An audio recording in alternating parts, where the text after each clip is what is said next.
Good morning. Have any announcements or prayer requests before we get started?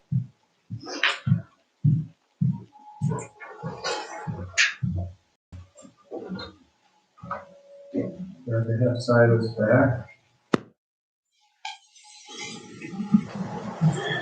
And Josiah and Brittany and that bunch will be headed back to Fairbanks here in a day or two.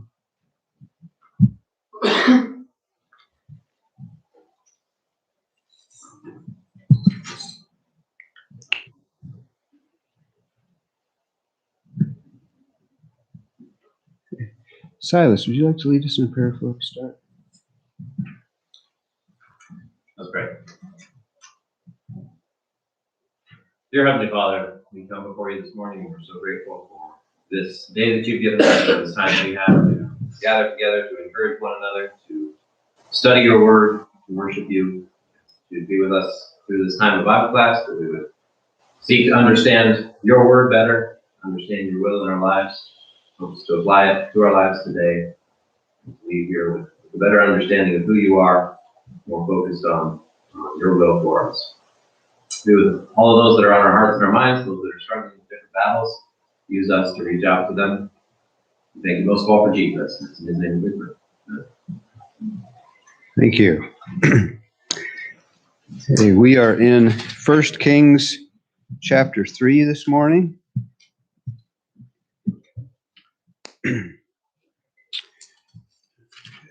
And we have just, in chapter 2, chapter 1 and 2 there, we have seen Solomon becoming king in place of David.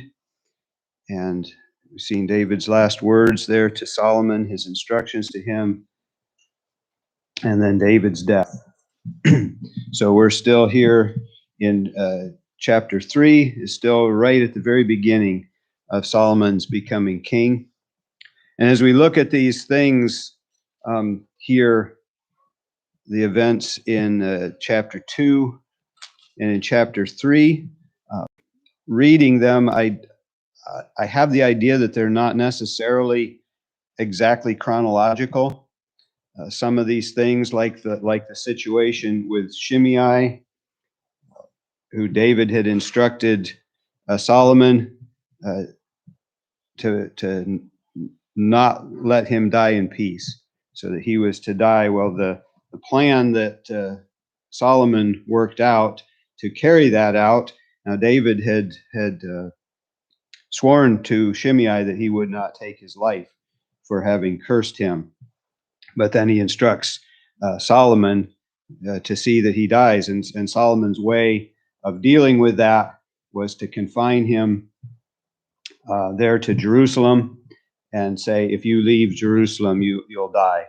And so that took 3 years before he ended up leaving Jerusalem, and then was put to death, not for cursing David, but for leaving Jerusalem, which he'd been confined to because of what he had done. So then we come here to chapter 3, and we're still kind of at the beginning. So the organization of it is not, I have the idea at least, that it's not necessarily all exactly chronological, but these are some things that happened at the beginning of Solomon's reign. So that's where we are, the very beginning of Solomon's reign, with David having died.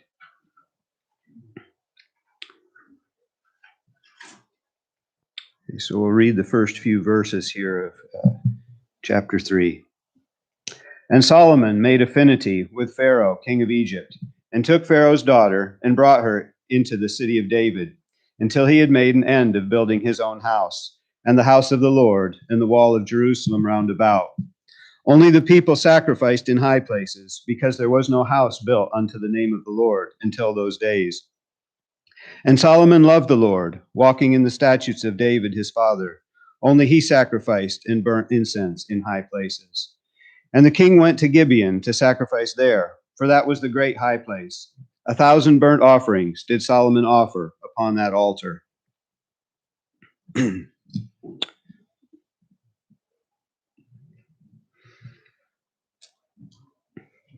So in verse 1 here, we see Solomon marrying Pharaoh's daughter. And we'd had back in chapter 2, among David's instructions there, let's go back to chapter 2 and look at the first few verses.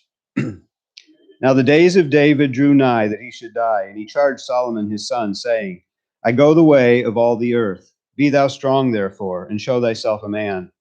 And keep the charge of the Lord thy God, to walk in his ways, to keep his statutes, and his commandments, and his judgments, and his testimonies, as it is written in the law of Moses, that thou mayest prosper in all that thou doest, and whithersoever thou turnest thyself, that the Lord may continue his word, which he spake concerning me, saying, If thy children take heed to their way, to walk before me in truth, with all their heart, and with all their soul, there shall not fail thee, said he, a man on the throne of Israel.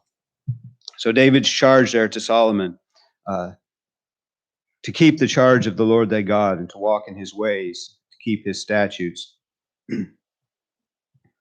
And here we see him marrying Pharaoh's daughter, which is not exactly following God's word. We see back in Exodus, and I'll just mention these, Exodus 34:16 and Deuteronomy 7:3-5, that they were not to marry foreign wives. And here it specifically mentions the people of the land, the people that were being driven out in the land of Canaan, that they were not to marry them. And maybe let us go back and look at them, because let's look at Exodus 34. At least look at one of these.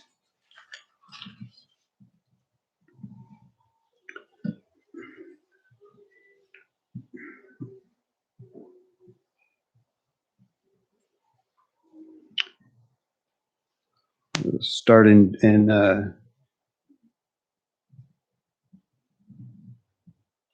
verse 11 of chapter 34.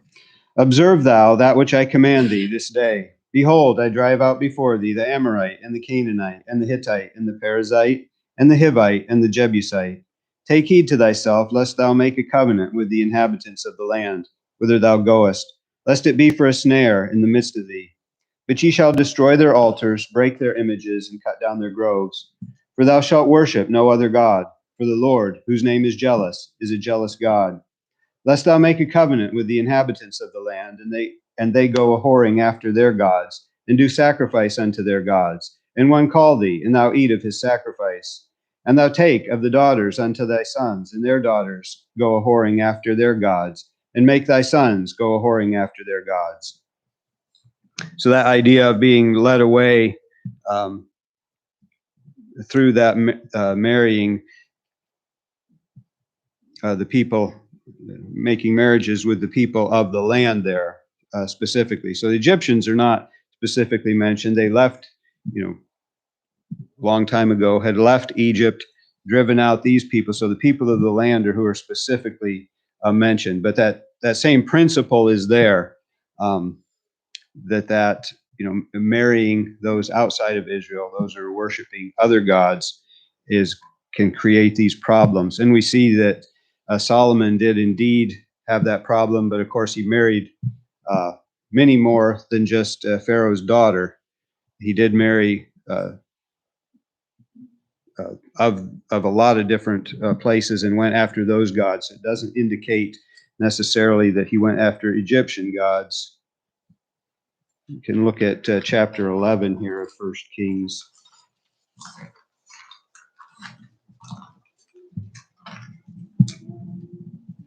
The first few verses of chapter 11.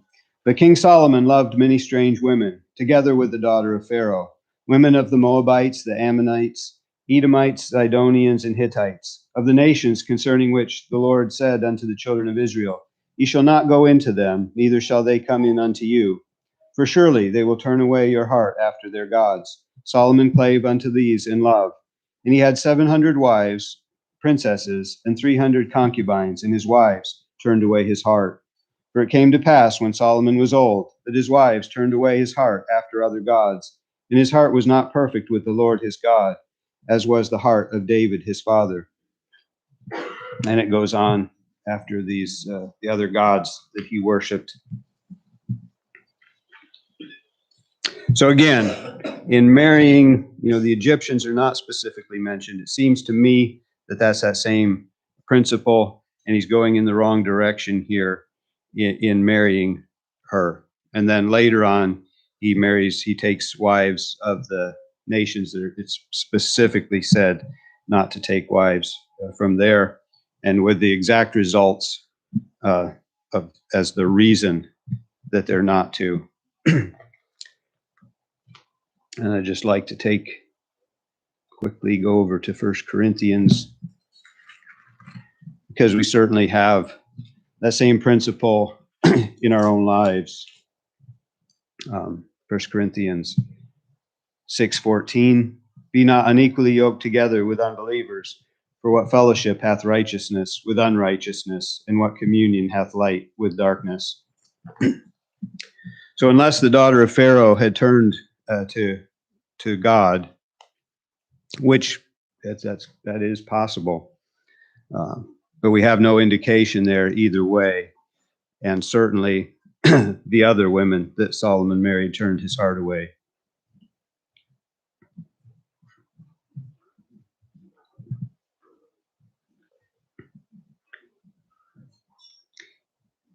Hello. Do you have any comments or questions on any of that?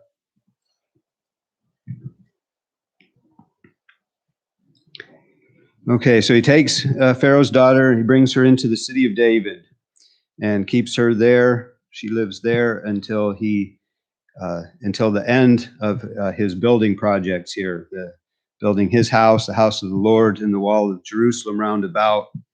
You have the city of David there being Jerusalem, but being the lower part there. Back in 2 Samuel chapter 5, verses 6 and 9, you see where David took the fortress there that was Zion, and it was called the city of David because he had taken that captured that from the Jebusites and then lived there. And that was like the lower, if you look at a map of Jerusalem in the Old Testament times, you see Jerusalem and then the city of David is this lower section, and all this building project, the temple and Solomon's house, all these things he's building is north of that part. So she's living it's all just very close, but she's living essentially in the southern part of Jerusalem while he's doing these building projects in the northern part. And then later you see when he gets this accomplished, he brings her from the city of David into this place. But it's all Jerusalem, and that can be confusing when it's talking about the city of David and then talking about Jerusalem. Sometimes it's talking about the same place, but it's like the city of David is Jerusalem's growing and expanding around. And then you get into a map of the New Testament times, and you don't even see the city of David there anymore. It's just all completely part of Jerusalem.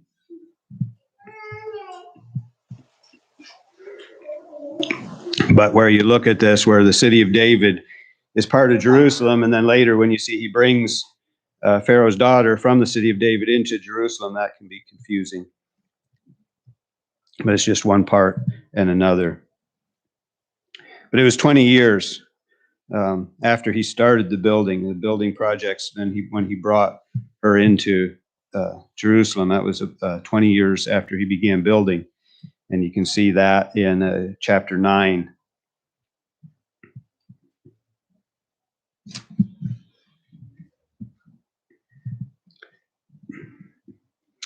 Okay, and then verse 2.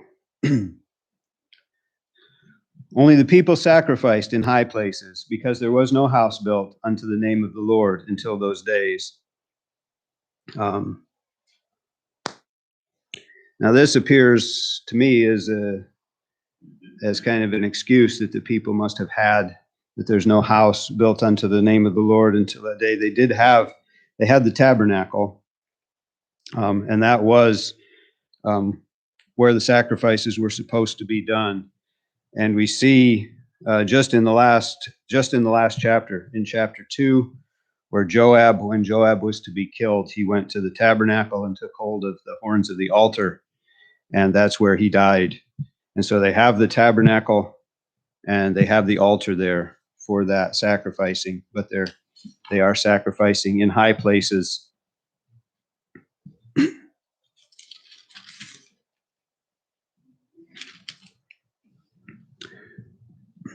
We also see, understand that God, it wasn't God who asked for a temple. In 2 Samuel 7, verses 1 through 17. I guess we can go back and look at that.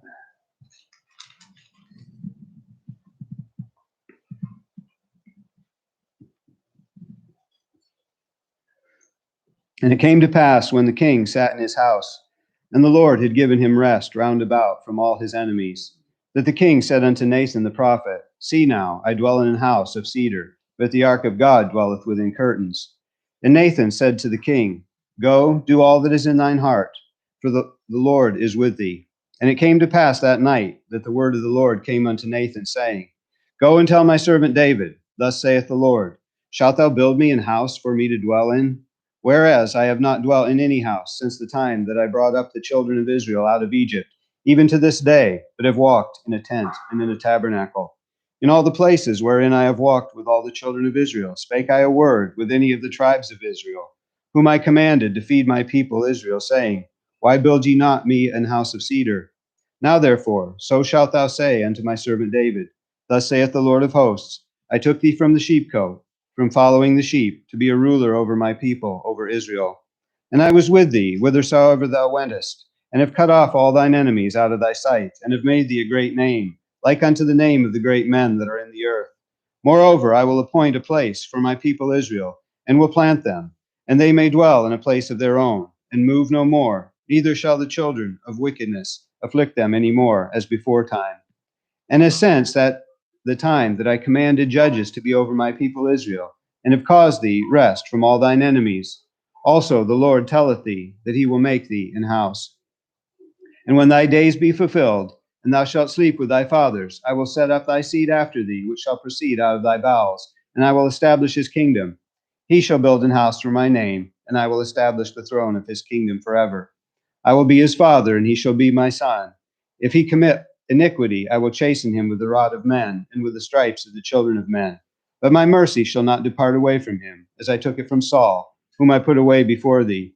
And thine house and thy kingdom shall be established forever before thee. Thy throne shall be established forever. According to all these words, and according to all this vision, so did Nathan speak unto David.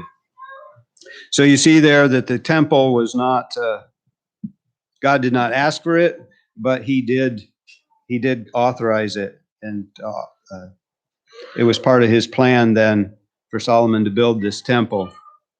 But it was not, they had the tabernacle, and God was completely satisfied with the tabernacle. That was his plan and his way that this was to be done. So they weren't lacking a place to sacrifice in that they didn't have the temple, because they did have the tabernacle.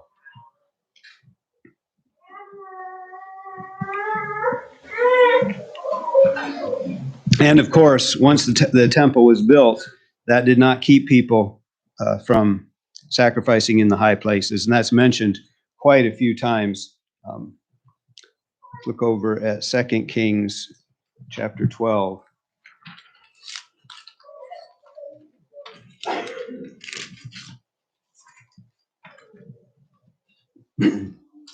Verses 1 through 3. Okay.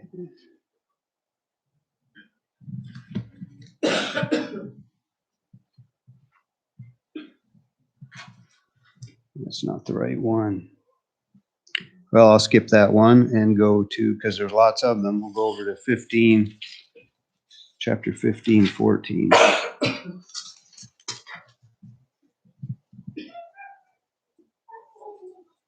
And this is when Asa is king of Judah. But the high places were not removed. Nevertheless, Asa's heart was perfect with the Lord all his days. And then you see throughout, and I've got a list here, all these different kings, the kings that are good. It will say, that they walked before the Lord, but they didn't remove the high places. That's a common thing throughout Kings there, that the people were sacrificing on the high places, and even the good kings didn't remove them, except Hezekiah. Hezekiah did remove the high places.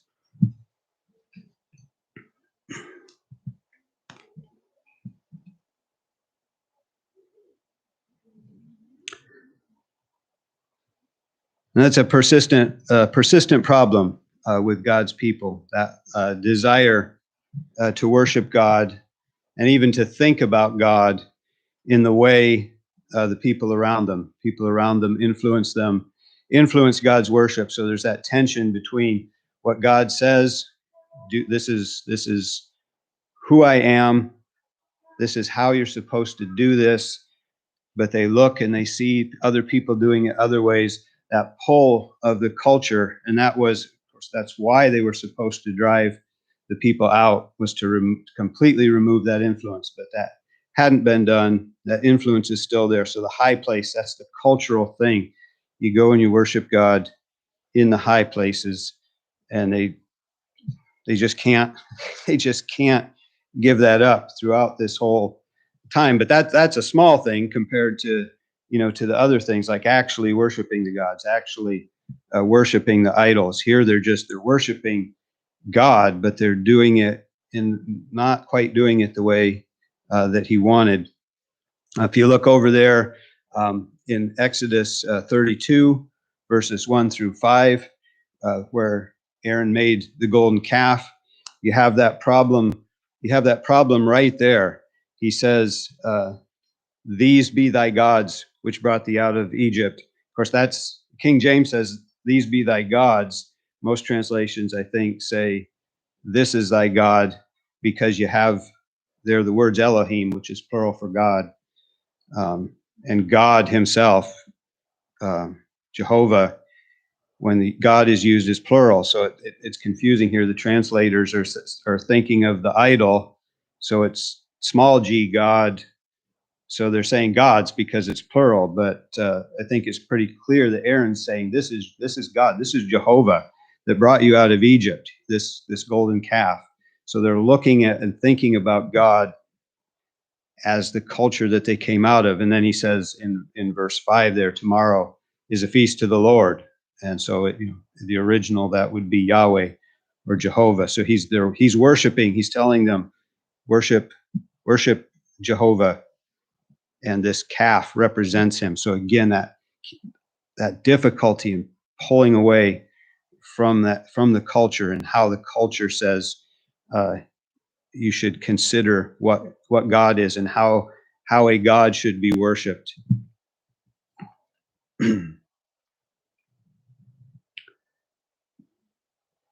And as we move on to verse 3 here, it says that Solomon loved the Lord, walking in the statutes of David his father.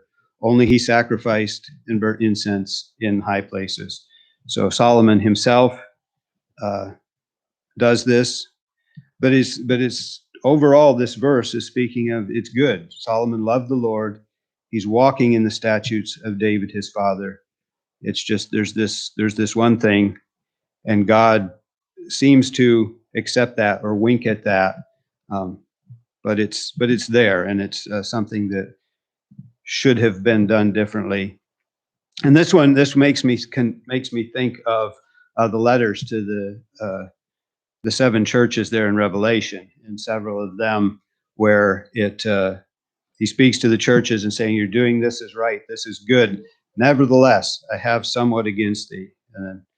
But I have a few things against thee. And notwithstanding, I have a few things against thee." So you're doing good, but there's these few things. So in this verse, we see Solomon's doing right. He loves the Lord. He's walking in the statutes of David, his father. But he's doing this thing.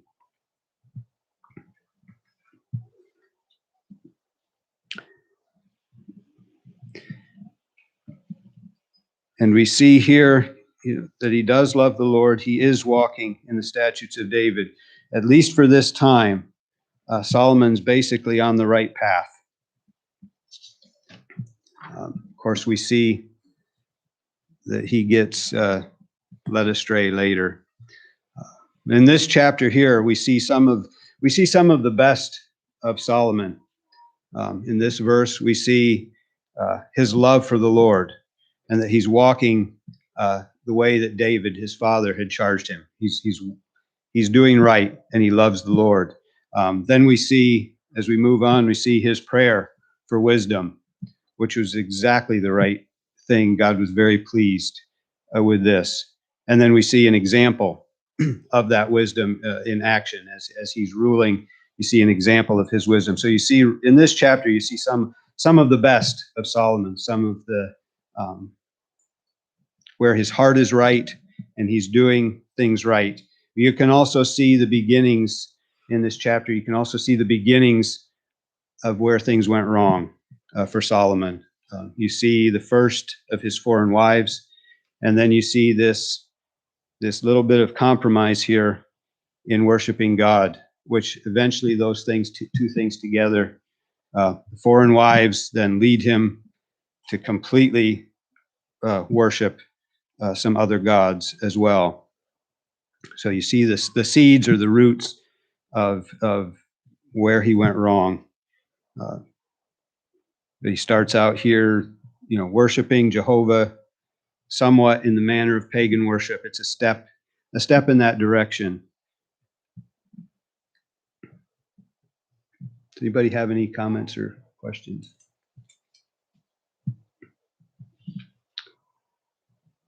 So then in verse 4, and the king went to Gibeon to sacrifice there, for that was the great high place. 1,000 burnt offerings did Solomon offer upon that altar. And as you read that verse, just after these other two about, that the people are sacrificing in the high places and that Solomon sacrificed in the high places, this verse then sounds bad. He's going to sacrifice in this great high place, but it's maybe not as bad as it looks here, because if you look over, let's look over in First Chronicles, which gives us a little bit more information here. And it's elsewhere as well. But in First Chronicles chapter 1, you see a parallel account of this.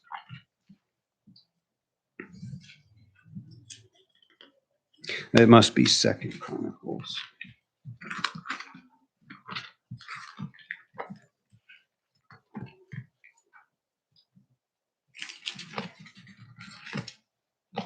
Yeah, Second Chronicles. Chapter 1, the first few verses. And Solomon, the son of David, was strengthened in his kingdom, and the Lord his God was with him, and magnified him exceedingly. Then Solomon spake unto all Israel, to the captains of thousands and of hundreds, and to the judges, and to every governor in all Israel, the chief of the fathers. So Solomon and all the congregation with him went to the high place that was at Gibeon, for there was the tabernacle of the congregation of God, which Moses, the servant of the Lord, had made in the wilderness.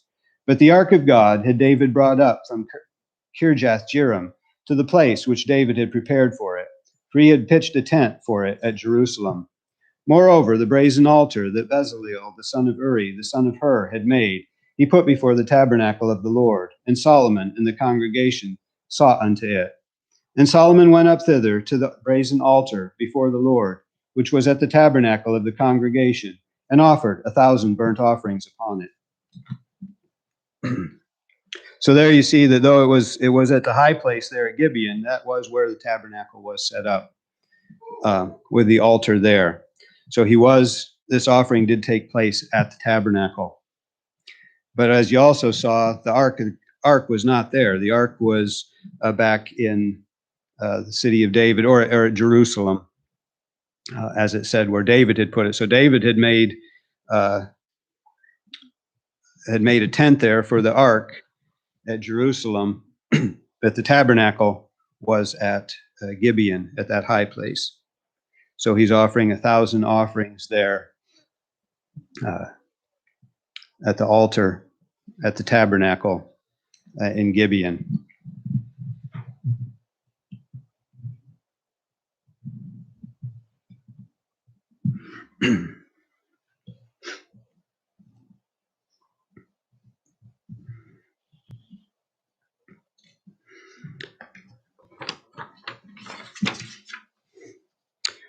Now, it does seem that the ark and the tabernacle should have been together, but the offerings did take place at the tabernacle.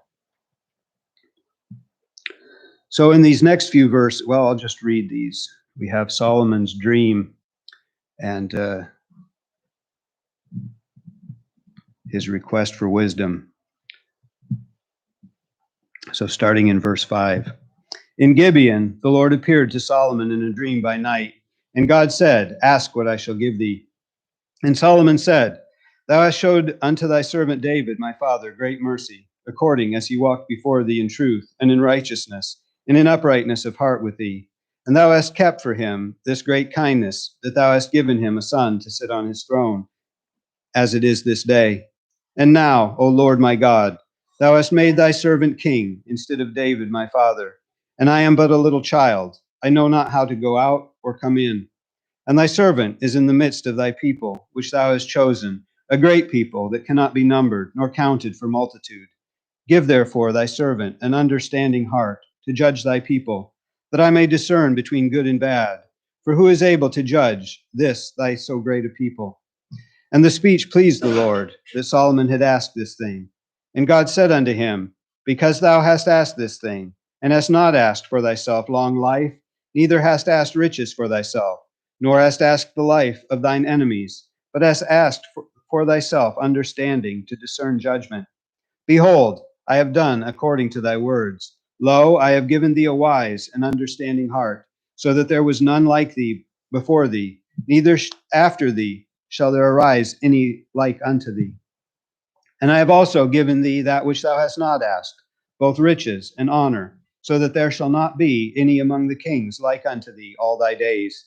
And if thou wilt walk in my ways, to keep my statutes and my commandments, as thy father David did walk, then I will lengthen thy days. And Solomon awoke, and behold, it was a dream. And he came to Jerusalem, and stood before the ark of the covenant of the Lord, and offered up burnt offerings, and offered peace offerings, and made a feast to all his servants.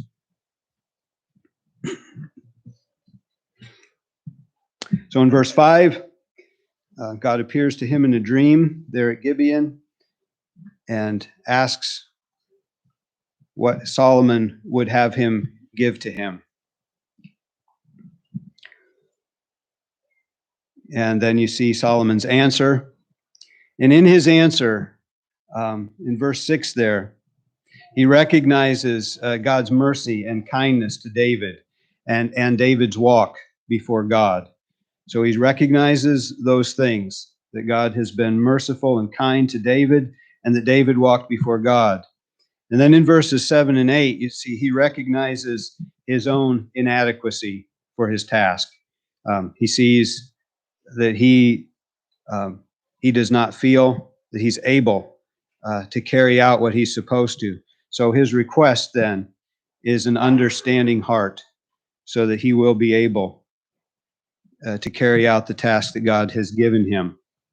And if I understand that right, the Hebrew word there for understanding, that understanding heart, the word is hearing, a hearing heart, so that he can carry out what God has given him. Back to verse 7 there, he says, I am but a little child. And of course, that's figurative. In the task that he's he's like a child. He doesn't think he knows how to do the job, but also he is quite young. In the Septuagint, it's inserted in the last chapter in verse 12 that he's 12 years old when he becomes king. Josephus wrote that he was 14 when he became king, and a lot of scholars think he was probably 20. So, of course, the Bible doesn't tell us how old he is. I don't know where the Septuagint came up with it, but we don't have that record. But from all accounts, he's quite young. The oldest that I saw was 20.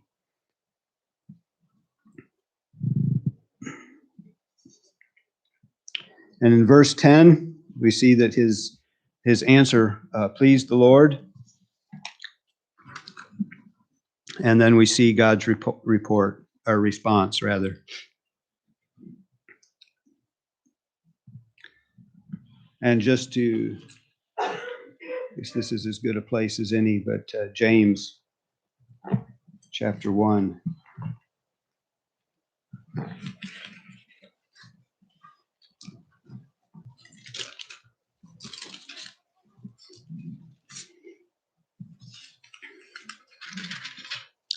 James chapter 1, verse 5.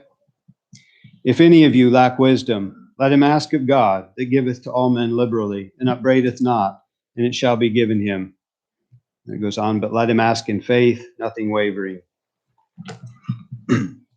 So this is something God wants to give his people wisdom when they ask him.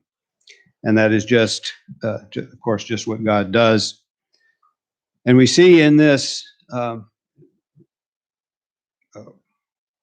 verse 11, of course, verse 10, it pleased God, and he's pleased that he didn't ask for selfish things. He didn't ask for riches or for long life or for revenge on his enemies, but he asked for this wisdom that he can do the task that God's given him.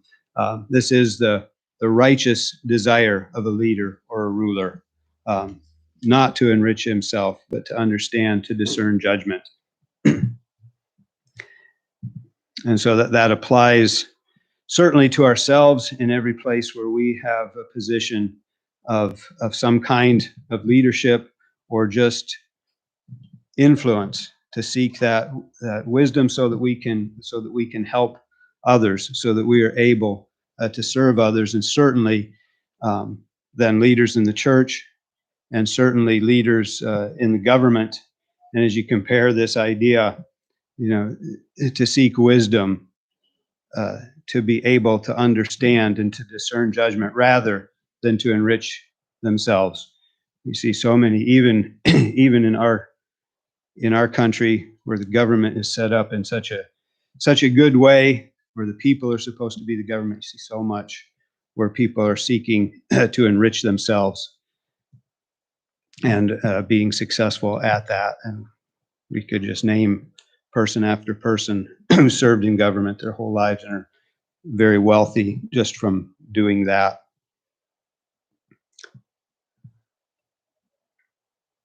So God grants his request, gives him a wise and understanding heart like no one else before or since. And he also, of course, gives him more. He gives him riches and honor that are unsurpassed. And that's because he's made this wise request. He does that. And it's interesting to look at this. Solomon asked for wisdom. Of course, it required some wisdom to know, to understand, to ask for that. So you see that wisdom. And if the thing, some of the things that came before this, even in how he dealt with Shimei, if that actually happened, of course, we don't know exactly the time frame of that, but that was a wise, it was an understanding thing to set that up so that he could fulfill his father's request, and yet not directly break the oath that David had made to Shimei. In verse 14, we see that God says that he will also lengthen his days, and there's a condition on this. The other things he gave him because he asked for the wisdom, so he gave him that. He gave him the riches and honor because he was pleased with that. And this one, he will lengthen his days if he walks in his ways, like David did. And you see, since it mentions David, it doesn't require perfection on his part, but that heart for God. If he walks like David walked, he'll lengthen his days. And of course, we see that Solomon began well, but he did not end well. And in chapter 11, verses 42 and 43, we see that he reigned for 40 years. And so if we look at the ages that we considered, that Solomon was 20 years old or less, so then he would have died at age 60 or even younger. So ended up not walking like David walked, and his days were not, he didn't live a particularly long life.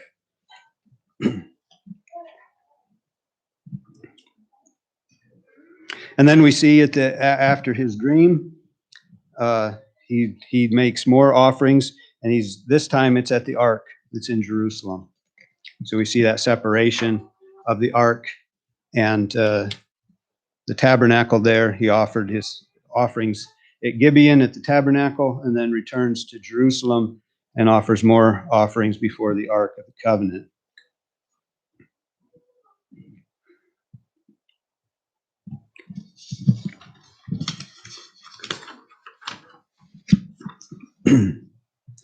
And so in the rest of the chapter, verses 16 through 28, we see an example of Solomon's wisdom. Solomon had asked for that understanding heart to judge the people, and God had granted it to him. And this story here is an example of that. And through this, the people saw that the wisdom of God was in him. You see that in verse 28. So I don't really have any commentary on the story. It really stands as itself by itself. You can see his wisdom. Yeah, you can see how this is given as an example of God answering his request for wisdom and how he uses it then as king. So let's read this starting in verse 16. Then came there 2 women that were harlots unto the king, and stood before him. And the one woman said, O my lord, I and this woman dwell in one house, and I was delivered of a child with her in the house. And it came to pass the 3rd day after that I was delivered, that this woman was delivered also, and we were together. There was no stranger with us in the house, save we 2 in the house. And this woman's child died in the night, because she overlaid it. And she arose at midnight, and took my son from beside me, while thine handmaid slept, and laid it in her bosom, and laid her dead child in my bosom. And when I rose in the morning to give my child suck, behold, it was dead. But when I had considered it in the morning, behold, it was not my son, which I did bear. And the other woman said, Nay, but the living is my son, and the dead is thy son. And this said, No, but the dead is thy son, and the living is my son. Thus they spake before the king.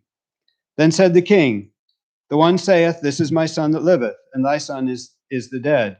And the other saith, Nay, but thy son is the dead, and my son is the living. And the king said, Bring me a sword. And they brought a sword before the king. And the king said, Divide the living child in 2, and give half to the one, and half to the other. Then spake the woman, whose the living child was, unto the king, for her bowels yearned upon her son. And she said, O my lord, give her the living child, and in no wise slay it. But the other said, Let it be neither mine nor thine, but divide it. Then the king answered and said, Give her the living child, and in no wise slay it. She is the mother thereof.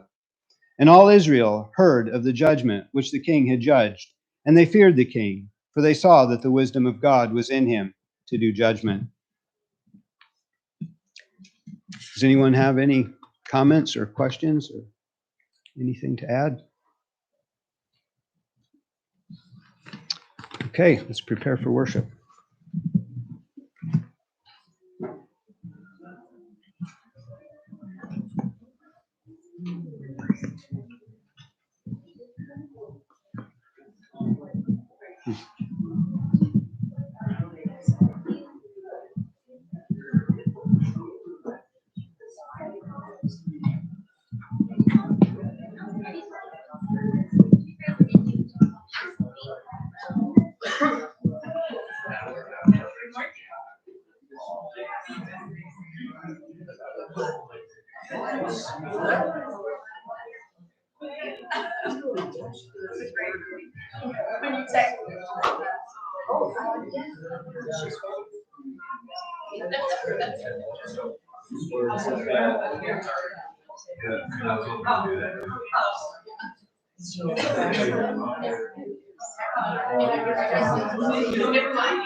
Holy cow, Billy is tall. He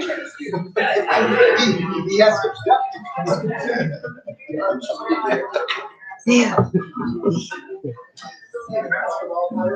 he was. He did there for a while.